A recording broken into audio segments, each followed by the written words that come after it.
Пред 2 дена стапија на сила царините за увоз на возила во Соединетите Американски држави во висина од 25%.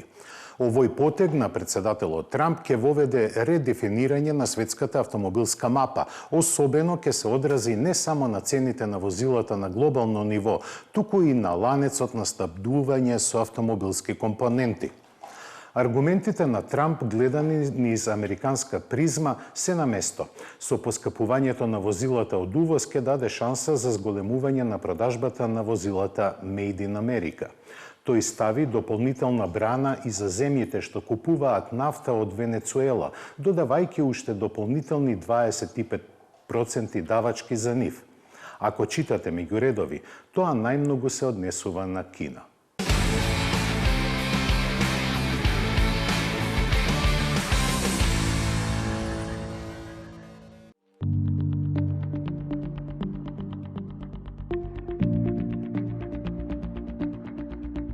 Со електричниот опсег, кој сега е зголемен на 429 километри, околу 6% повеќе од претходно, агилната Opel Corsa Electric е уште поатрактивна за секојдневна урбана употреба и за подолги патувања.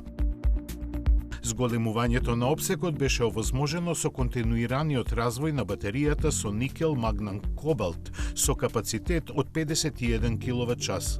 Покрај тоа, погонскиот систем сега е уште поефикасен. Сега на Corsa Electric силна 115 киловати и требаат само 14,2 киловат-часа електрична енергија за 100 километри, а полнењето до 80% трае помалку од 30 минути на станица за брзо полнење од 100 киловати.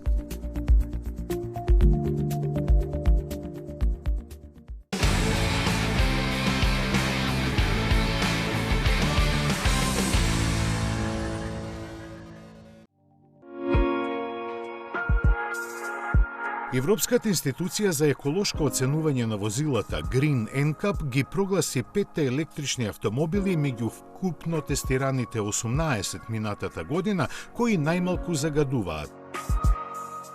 Според резултатите, најдобар со 99% освоени поени беше Opel Corsa.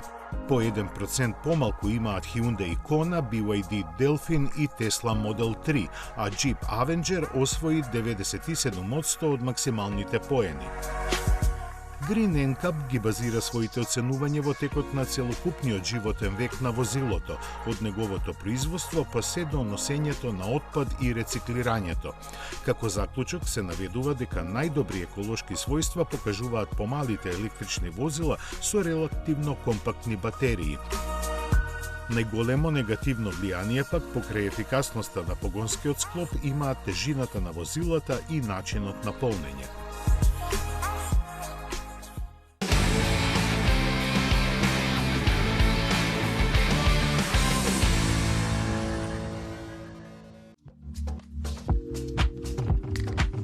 Rivian е пред нов предизвик. Ја издвои својата полутајна лабораторија за развој на нови производи во засебна компанија. За нејзините планови не се знае многу, освен дека во фокусот ќе бидат мали и лесни електрични возила конструирани да одговараат на глобалните предизвици на микромобилноста.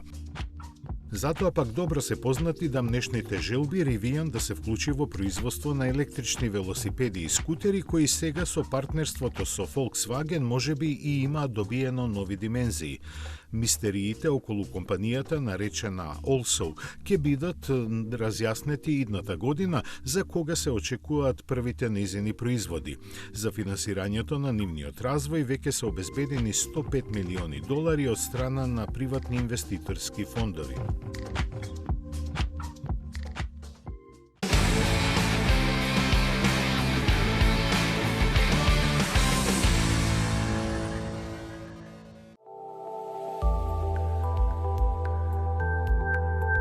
Ке биде ли Турција избор и на Чери? Кинескиот автомобилски производител планира да вложи $1.000.000 во изградба на фабрика таму. Веста се уште не е до крај официјална, бидејќи за ваквите инвестиции во земјата одлучува владата, но секако има длабока основа. Делегација на компанијата веќе се има сретнато со председателот Ердоган. Според достапните информации, постои интерес за локација во северната покрајина Самсун, каде се наоѓаат најголемите пристаништа на брегот на Црното море. Тоа треба да го олесни извозот на возилата, чие производство се планира да изнесува околу 200.000 возила годишно. Покрај BYD и Chery, намера за инвестирање во Турција имаат уште и MG и Zeekr.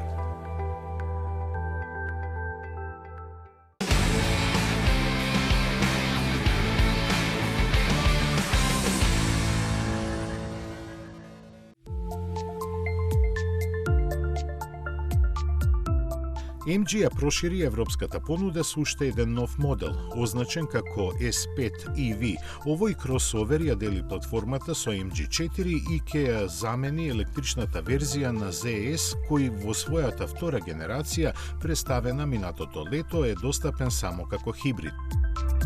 Има слични димензии, но значително е поатрактивен од него. Внатрешноста е пространа и современо обликувана, со дигитален инструмент кластер интегриран во командна табла, голем централен екран и одвоени команди за климатизацијата.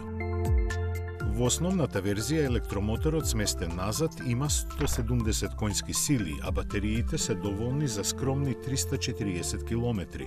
Поголема практичност нуди изведбата со 231 конска сила и автономија од 480 км.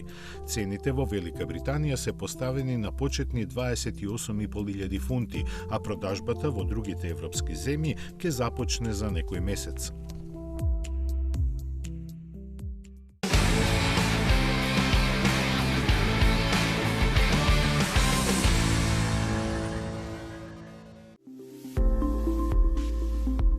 Сите знаеме дека парите вредат се помалку, но колку навистина. Американците направија анализа на цените на возилата која дава прецизен одговор на тоа прашање. Според нив, просечната продажна цена на нов автомобил се има искачено на $48.000, што е за преку 20% пораз за последните 5 години. Но причината не е само инфлацијата и подобрената опременост на возилата, туку и зголемената продажба на скапите модели.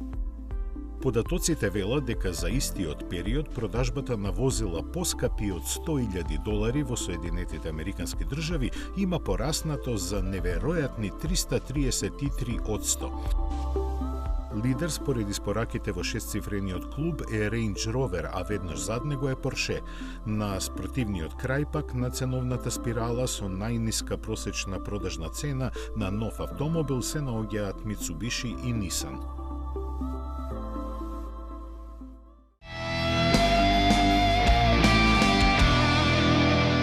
«15 години вие одбирате, ние купуваме за 24 часа. 15 години над 10.000 клиенти. 15 години општествено одговорна компанија. 15 години доверба. 15 години лидери на пазарот. Финансираме патнички возила, комерцијални возила, камиони, пловни објекти, опрема и машини за вашиот бизнис». Во потрага сте по совршен автомобил? Со Chery добивате повеќе. Закажи тест возење на chery.mk.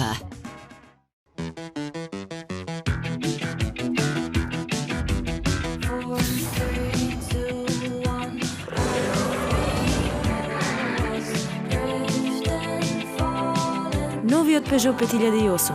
Најнова генерација на SUV со 7 седишта. Во потрага сте по совршен автомобил? Со Chery добивате повеќе. Закажи тест возење на chery.mk.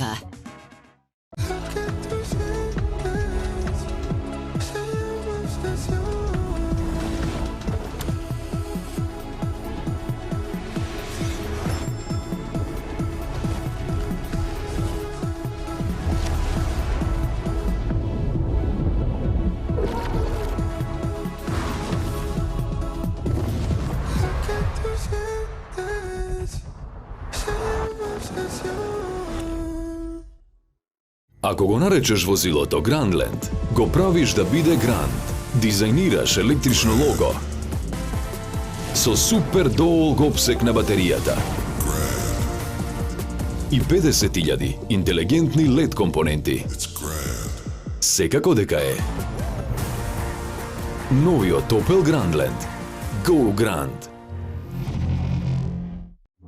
Во потрага сте по совршен автомобил? Со Chery добивате повеќе. Закажи тест возење на chery.mk. Метрополис, број 1 радиомрежа.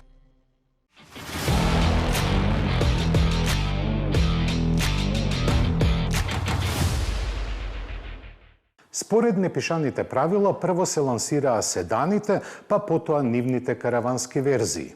Ауди сега ги измеша картите. Го представи новиот A6 Avant и хибрид, преку кого најавува уште неколку изведби.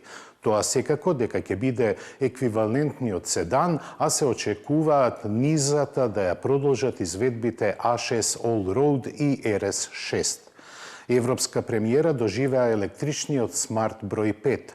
Не само што ќе се спротистави на Mercedes GLC, новитетот од Кина од догодина ќе добие изведба со приклучен хибрид.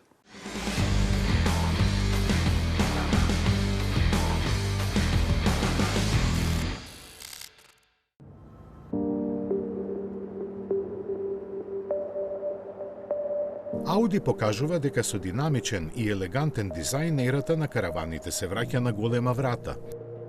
Едно нешто што не може да се негира за A6 Avant е дека има сериозно мазен профил, зафат нетипичен за ваков тип возила. Ауди се погрижи новитетот да биде најаеродинамичниот караван кој ги носи 4 прстени со погон на согорување, бележејки коефициент на отпорот на воздух од 0,25.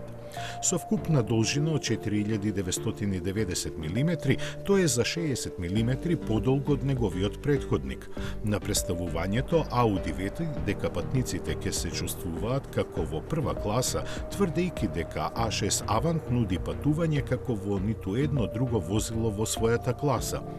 Изграден на архитектурата PPC, нуди опционална адаптивна воздушна суспензија, може да биде опремен со управување на сите тркала и кватроспортски диференцијал. Друг вклучен елемент на првокласно патничко искуство е технолошки оптоварената и пространа кабина. Тука се вклучуваат дигитален кокпит со 3 екрани, прилагодлив панорамски стаклен покрив, премиум звучен систем Bang & Olufsen и автоматска контрола на климата во 4 зони. Иако Ауди е фокусиран на електрификацијата, во новиот A6 Avant се нуди благо електрифициран бензински и дизел мотори. Тие се застапени со 2.0 TFSI бензинец со 4 цилиндри и 2.0 TDI дизел со исто толку цилиндри и двата произведуваат идентични 204 коњски сили. Тука е и помоќниот 6-цилиндерски 3.0 TFSI со 367 коњски сили.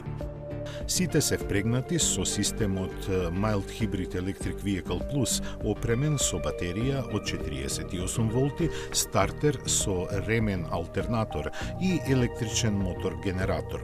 Со полн газ електричниот мотор може да обезбеди дополнителни 24 коњски сили и 230 Нм вртежен момент, а исто така користи енергија од сопирањето за полнење на малата батерија. Се очекува во иднина да бидат достапни верзии со приклучен хибрид. Она што охрабрува е што во Германија основниот модел со благ хибриден бензински мотор е со цена од 58.000 евра, што е за 1.900 евра поевтино од почетната цена на A6 Avant во заменување.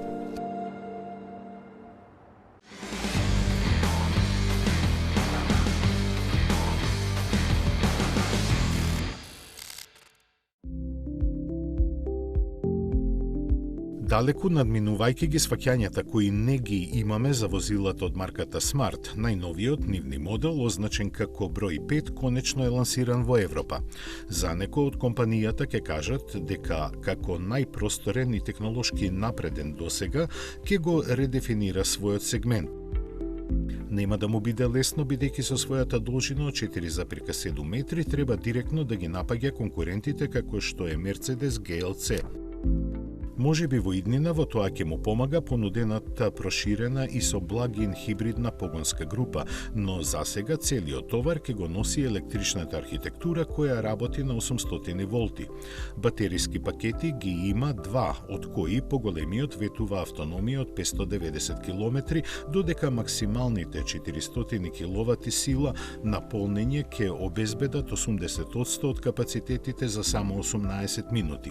Електромоторите меѓу 340 и 588 конски сили му даваат динамични перформанси, а постои и посебна изведба наменета за теренски авантури со неколку режими на возење. Опременоста е далеку над она што другите го имаат, што треба да ги оправда и цените кои во Германија стартуваат од 46.000 евра. Како што знаеме, Smart број 5 се произведува во погоните на Гили во Кина и подложи на вкупно 28,8% европски царини. Планот на Nissan за излекување од проблемите во кои се најде е лансирање на нови модели електрични возила. Така годинава во продажба ќе ги пушти новата Micra и Leaf, ќе го ажурира погонот и Power на Qashqai, а до година пристигнува електричниот Juke. Donkervoort нема такви амбиции. Холанѓаните се уште се држат до моторите на согорување и силните перформанси. И за новиот модел P24 RS најавија дека нема да има мотор од Audi.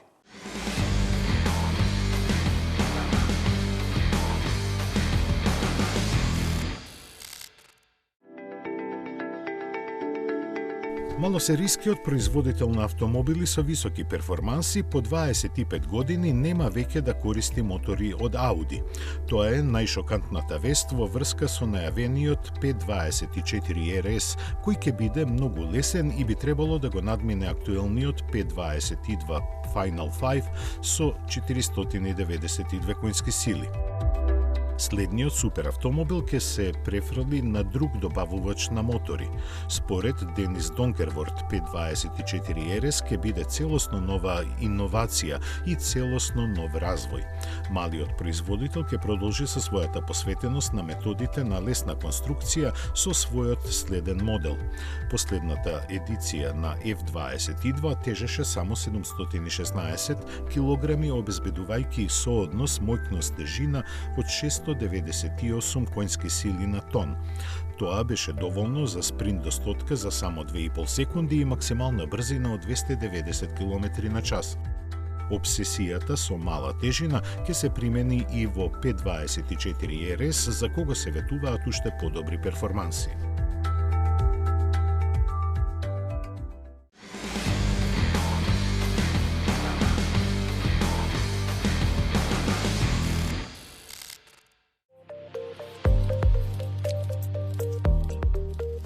За текомната година Nissan подготвува две премиери и ажурирање на системот e-Power кај актуелниот Qashqai.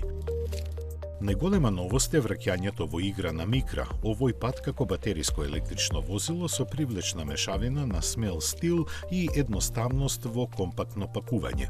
Новата Micra е дизајнирана во Nissan Design Europe во Лондон, користејќи ја Ampere Small платформата споделена со Renault R5. Кога ќе дојде на пазарот, на купувачите ќе им понуди две опции на батерии од 40 и 52 киловат-часови, обезбедувајќи автономија над 400 километри. Продажбата на новата Micra ќе започне пред крајот на годината и ќе доаѓа од фабриката Ampere Electric City во Дуаи, Франција.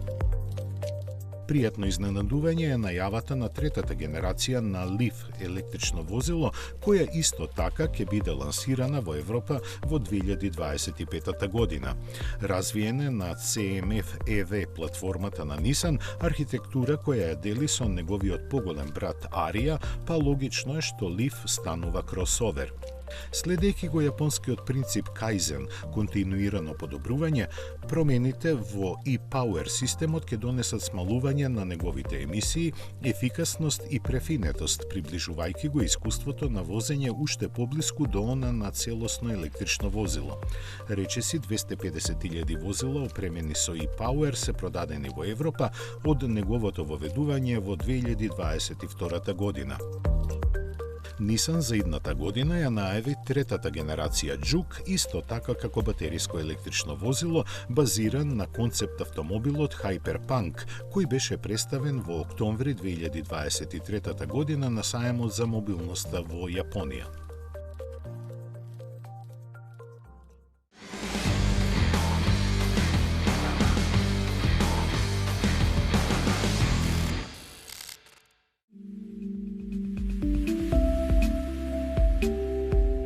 Во фабриката во Берлин, работниците на Mercedes-Benz имаат нови колеги – хуманоидни роботи. Сега се одвива фазата на тестирање која започнува да ги загрижува работниците и синдикатите поради можноста роботите да ги заземат работните места. Како што тврдат од Mercedes-Benz, работните позиции на кои работат луѓето се безбедни, барем за сега. Роботите Apollo првично се користат за внатрешната логистика и се фокусираат на повторливи задачи. Тие можат да преместат компоненти или модули на производната линија каде што квалификуваните техничари ги собираат и ги инсталираат во возилата.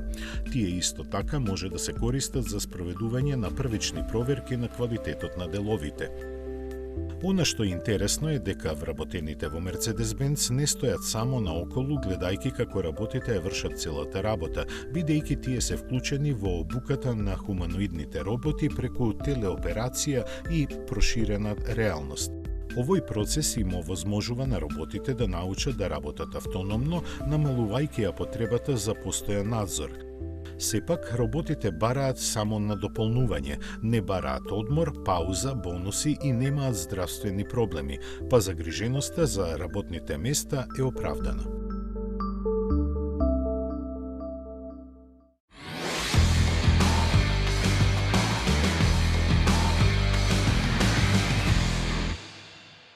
Во последните неколку години Форд како да го изгуби својот компас, откажа многу модели кои одлично се продаваа на пазарот во име на електрификацијата. Но честа на компанијата, барем во Европа, ја брани Форд Kuga, третата генерација која спаѓа меѓу најпродаваните спортско корисни возила во својата класа на европскиот пазар. Третата генерација доживеа редизајн. Сега ги има моторите со внатрешно согорување, но засилени се со хибриден погон. Што е ново во рестайлингот? Па не толку многу. Што е можеби лошо, но можеби и добро, бидејќи Форд со својот дизајн секогаш припаѓал во умерените возила. Па затоа е сменета маската на ладилникот и додадени се некои LED елементи кои укажуваат на електрифицираноста на овој модел. Што се однесува до димензиите, тие не се сменети, бидејќи третата генерација нарасна во сите смерови. Направени се некои зафати на задниот дел колку да биде освежено. А што се однесува до гепекот, бидејќи е овој хибриден модел, батеријата е сместена позади седиштата со силина, односно капацитет од 1,1 киловат-час, што овозможува и остава доволно простор во гепекот, некаде околу 520 литри, што можеби не е во врвот на класата, но сосема е доволен по прашање на потребите на 4 патници. На задната клупа има многу простор во сите смерови. На пократки релации би можело да се сместат дури и тројца патници, но на подолги патувања задната клупа за двајца ќе пружи одличен комфор. Она што ми се допаѓа е што овој модел има изведба со стаклен панорамски покрив, но видете колку има простор и за главите. Што се однесува до опременоста, таа е многу добро стокмена. Сите материјали на клупата се квалитетни и убаво обработени, па дури има и греење на седиштата, односно греење на задната клупа. Она што малку разочарува е пластиката која не е на висина на задачата. Во внатрешноста Куга има доживеано мала трансформација. Се разбира, тука се присутни два големи екрани, 12,3 инчниот ни ги покажува инструментите и информациите околу патувањето, додека инфозабавниот од 13,2 инчи има јасна графика и многу команди. Во внатрешноста забележливо е минимално присуство на копчиња, физички копчиња. Тука можете да ги контролирате модусите на возење, јачината на озвучувањето, додека сите оние команди што се однесуваат за климатизацијата и за останатите функции на возилото се сместени во долниот дел на големиот екран за инфозабавниот систем. Ергономијата, таа е многу добра, но на воланот има повеќе од 15 прекинувачи кои ви овозможуваат брз пристап на повеќето функции за возење. Она што не ми се допаѓа, тоа е што има анахрон head-up дисплеј. Можеби можете да забележите, кога ќе го стартувате системот, тогаш се исфрла head-up дисплејот, кој е едно старо решение и решение кое не е баш најмодерно, но сепак функционалноста е запазена. На самиот почеток споменав дека третата генерација на Куга не е многу изменета што се однесува на подвозјето, а тоа е добра работа, бидејќи Форд од секогаш бил посветен на возните својства и доброто лежење на патот. Јас и приватно возев Куга 4 години, додуше тоа беше со турбодизел мотор и погон на сите 4 тркала. Сега повторно имаме погон на 4 тркала, но системот е хибриден, само напојувачки хибрид. Тоа значи дека од 2,5 литрен бензински мотор впарен е со електромотор, чија системска сила достига 187 конјски сили.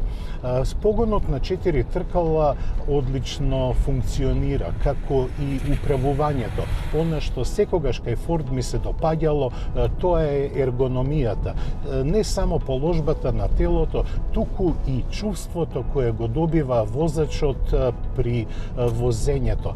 Така и оваа обновена трета генерација на Куга е на висина на својата задача. Па затоа се уште многу возачи се одлучуваат да ја купат оваа Куга. Навистина добро чувство зад управувачот. Имате секогаш доволно сила кога и да посакате, бидејќи хибридниот систем додава од електромоторот некои си 30 на конјски сили и доста вртежен момент. Сите оние недостатоци на Форд Куга, како што се одредените тврди пластики, се анулираат со возните својства, бидејќи ова возило е скроено не само да ве превезува, туку и да ви овозможи удобно патување. Како возач секогаш ме фасцинирала добрата кореспонденција на управувачкиот систем, но и подпирањето. При динамично возење во свиоци понекогаш се чувствува тежината на оваа Куга. Сепак таа е тешка 1870 килограми, но калибрацијата на подпирањето и функционирањето на безбедностите системи е доведено до високо ниво. Нема многу изненадувања.